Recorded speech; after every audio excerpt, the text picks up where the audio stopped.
तो मूवी के स्टार्ट में हम एक साइंटिस्ट को देखते हैं जो कि एक पपेट को बना रहा होता है। पपेट को बनाते हुए वो उसके साथ एक डिस्क भी अटैच कर देता है और उसे लिपका देता है। कुछ देर बाद वो पपेट नीचे गिर जाता है। देखते ही देखते उसमें जान आ जाती है और वो उठ खड़ा होता है। वो देखता है कि जिस साइंटिस्ट ने उसे बनाया है वो तो नीचे गिरा हुआ है और उसमें जान नहीं है, यानी वो मर चुका है। अब वो अपनी डिस्क को उठाता है जो कि उसकी बॉडी के साथ अटैच थी और बाहर निकलने लगता है। उसकी बैक पर हम नंबर 9 को देखते हैं। अब जैसे ये नंबर 9 पपेट बाहर जाता है तो उसे एक और पपेट दिखता है जो कि सेम उसकी तरह का होता है। वो कहता है कि मैं नंबर 2 पपेट हूँ। आसपास की दुनिया काफी तबाह बर्बाद हो चुकी होती है, यानी डिस्ट्रॉयड होती है, जैसे किसी ने बहुत बुरा हमला किया हो और कुछ भी न बचा हो। नंबर 2 नंबर 9 पपेट से कहता है कि शुक्र है तुम्हारी डिस्क तुम्हारे पास है। नंबर 2 उससे और भी बातें करता है लेकिन नंबर 9 कुछ बोलता ही नहीं। तो नंबर 2 कहता है ओ अच्छा, तुम्हें वो डिवाइस नहीं लगी हुई। वो उसकी बॉडी में वो डिवाइस डालता है तो वो बोलने लग जाता है, लेकिन तभी वहाँ पर एक रोबोट आ जाता है और उन पर चिल्लाने लगता है। वो एक कैट रोबोट होता है। तो वो रोबोट कैट नंबर 2 को उसकी डिस्क के साथ ही उठाकर ले जाती है। नंबर 9 शायद बहुत डरपोक था,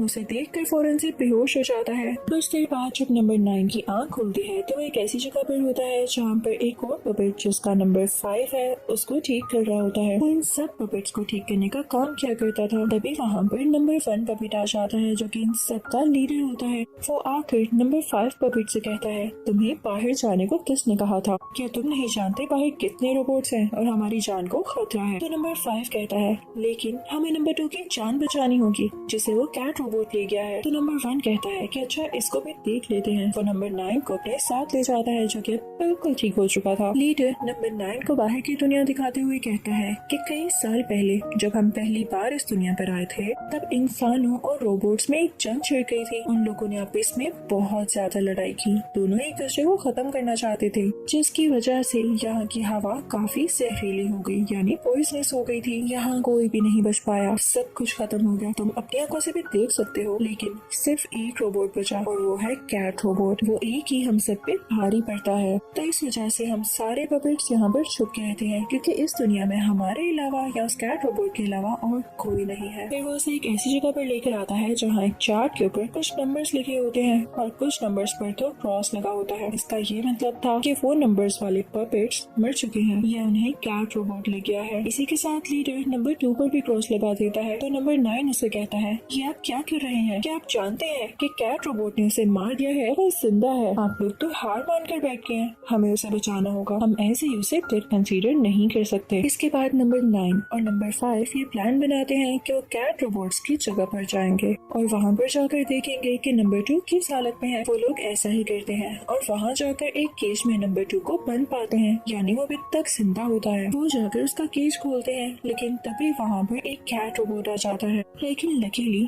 तभी वहाँ पर एक फीमेल पपेट आती है जो कि उस कैट रोबोट का सर उसकी बॉडी से अलग कर देती है। सब बहुत ज्यादा खुश होते हैं। तभी नंबर 9 वहाँ पर एक डिस्क को देखता है और उसी के सामने एक मशीन होती है जिसमें एक ऐसी जगह बनी होती है जहाँ पर वो डिस्क लग सकती थी, यानी उन दोनों के स्ट्रक्चर्स आपस में मिल रहे थे। 9 को शायद कुछ क्यूरियोसिटी होती है। वो उस डिस्क को उस मशीन में फिट कर देता है। बाकी सारे पपेट्स उसे मना करने वाले होते हैं लेकिन अब बहुत देर हो चुकी थी। मशीन स्टार्ट हो जाती है और नंबर 2 पपेट की सोल अपने अंदर ले लेती है। ये बहुत ही सैड मोमेंट होता है क्योंकि नंबर 9 को इस बारे में कुछ भी नहीं पता था। अब नंबर 9, नंबर 5 और वही फीमेल पपेट वहाँ से जाने लगते हैं लेकिन मशीन अभी भी उन पर अटैक करना चाह रही होती है। उनके पीछे लग जाती है। उस मशीन ने अपना ही रेप्लिका क्रिएट कर दिया था जो कि और भी सकता था। अब ये तीनों भागते भागते एक लाइब्रेरी में पहुंच जाते हैं जहाँ पर इनको ट्विन पपेट्स मिलते हैं। वो इनको एक वीडियो दिखाते हैं जिससे साफ पता चल रहा था कि इंसानों ने मशीन्स को अपने फायदे के लिए बनाया था ताकि वो लोग इनको वॉर में यूज कर सके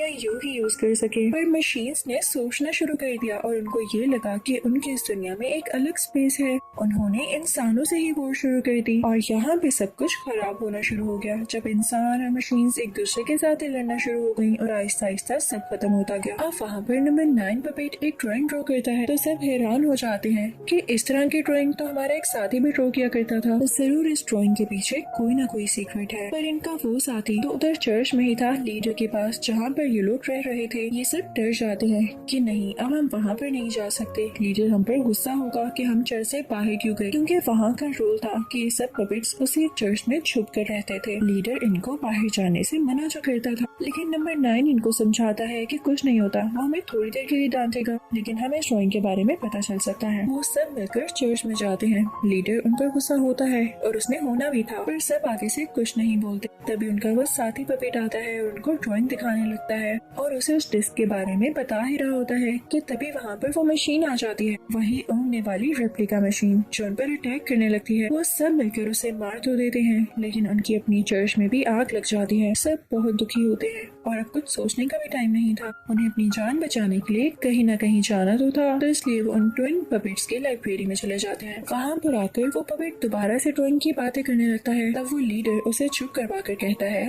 तुम बहुत फजूल बोलते हो, अगर हम इस जगह पर रह रहे हैं तो तुम्हें मसला क्या है? तुम लोग अपनी जान गंवाना चाहते हो? डिस्क की बातें तुम लोग अपने जहन से निकाल क्यों नहीं देते? तुम्हें याद है ना, पपेट नंबर 2 भी तुम्हारी तरह की बातें किया करता था और जब वो बाहर गया तो उसका क्या हाल हुआ। यहाँ पर नंबर 9 को कुछ गड़बड़ लगती है और वो लीडर से कहता है कि आपने जानकर नंबर 2 को बाहर भेजा था ताकि उसके साथ कुछ हो और इन लोगों को लेसन मिले। तो लीडर यहाँ पर मान जाता है और कहता है कि हाँ, मुझे अपने बाकी पपेट्स को बचाने के लिए ऐसा करना पड़ा। ये सुनकर उस फीमेल पपेट को बहुत गुस्सा आता है और वो अपना वेपन उस लीडर के गर्दन पर रख देती है। तो नंबर 9 उससे कहता है कि चोर तो ये हमारी बात कभी नहीं समझने वाला, तो हम बेस की कोई बात नहीं सुनेंगे और हम वहाँ पर जाकर ही रहेंगे। उधर हम मशीन का सीन देखते हैं जब मशीन ने नंबर 2 की बॉडी की सोल को अपने अंदर लेकर उसकी बॉडी को हिप्नोटाइज कर लिया होता है। वो एक और पपेट को हिप्नोटाइज कर लेती है और उसकी बॉडी को सी देती है। साथ ही साथ वो लीडर को भी हिप्नोटाइज कर लेती है और उसे अपने अंदर ले जाने ही वाली होती है कि तभी वहाँ पर बाकी पपेट्स भी आ जाते हैं और लीडर को आजाद करवा लेते हैं, यानी उसे छुड़वा लेते हैं। पर वो मशीन उस पपेट को जिसने उसे सिया था और उस फीमेल पपेट को अपनी बॉडी में ले जाती है। अब ये सब सोचने लगते हैं कि कैसे अपने साथियों को बचाया जाए। ये लोग थोड़ा आगे जाते हैं तो इन्हें एक ऑयल ड्रम दिखता है।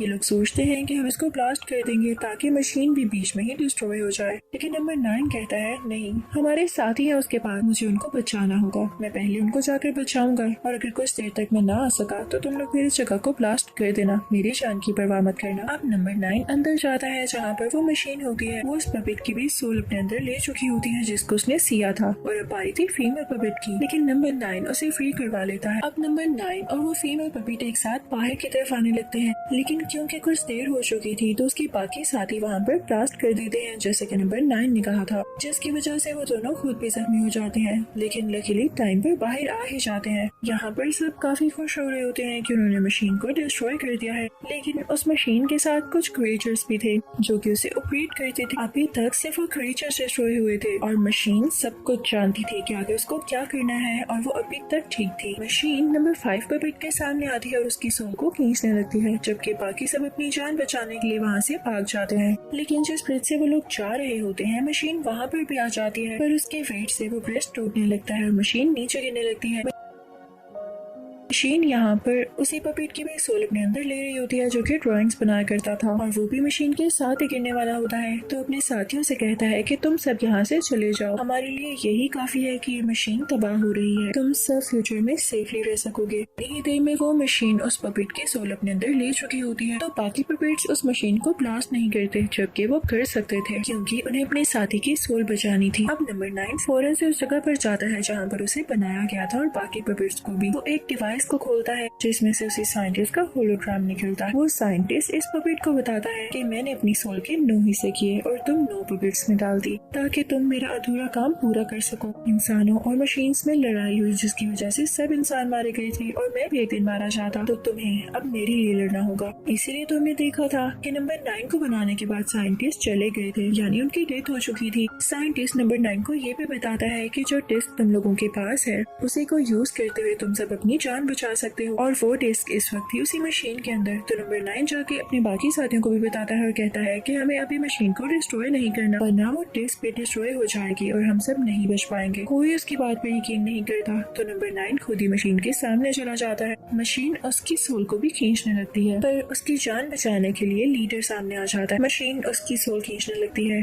नंबर 9 फौरन से मशीन की डिस्क बाहर निकाल लेता है और उसको ऑपरेट करने लगता है। ऐसा करते ही उस डिस्क से सारी सोल सोल्स बाहर आने लगती हैं जो कि मशीन ने इन पपेट्स से खींची थी। सब सोल्स एक साथ इकट्ठी होती हैं और आसमान में चली जाती हैं। सब बहुत खुश थे और इसके बाद एक बहुत बड़ा ब्लास्ट होता है और वहाँ पर बारिश होने लगती है। और यहाँ पर हम ऑब्जर्व करते हैं कि हर बारिश के कतरे में जान होती है। एक ग्रीन एनर्जी दिखाई देती है कि ये बारिश का कतरा जहाँ जहाँ गिरेगा वहाँ पर ही सोल जनरेट होगी। इस दुनिया पर ये सारी सोल्स वापस आ जाएंगी। इसी के साथ इस मूवी की यहीं पर एंडिंग हो जाती है। Thank you so much for watching.